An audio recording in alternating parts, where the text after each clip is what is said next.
জয় নিতাই, জয় গৌর। ভিডিওটা দিতে একটু দেরি হয়ে গেল। আমার দাদুগুরু প্রভুপাদ অষ্টোত্তর শতশ্রী রবীন্দ্র স্বরূপ গোস্বামীপাদের স্মরণ তিথি, সেই হিসেবে আজকে ভোগ দিয়েছি।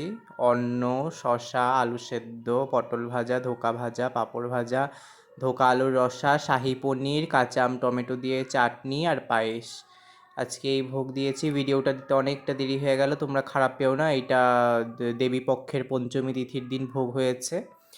তো সবাই একটু ঠাকুরজিদেরও দর্শন করে নাও এবার। শালগ্রাম গিরিধারী, সবাই দর্শন করো। শ্রী নীলাচল চন্দ্রজিউ। আমার দাদুগুরু তেমন কিছু খেতে ভালোবাসতেন বলতে আমি জানি না, আমি জিজ্ঞাসা করেছিলাম আমার গুরু ঘরে। যতদূর জানতে পেরেছি উনি খুব সংযমী আর অল্প আহারী ছিলেন, তাই ওনার প্রিয় খাবার বলতে তেমন কিছুই ছিল না, উনি খুব অল্পই খেতেন।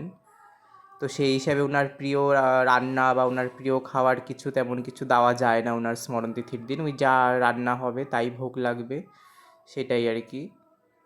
তো আজকের ভিডিওটা এইটুকুই। সবাই ভালো থেকো, সুস্থ থেকো। জয় নিতাই, জয় গৌর সুন্দর। সকলের পুজো ভালো কাটুক।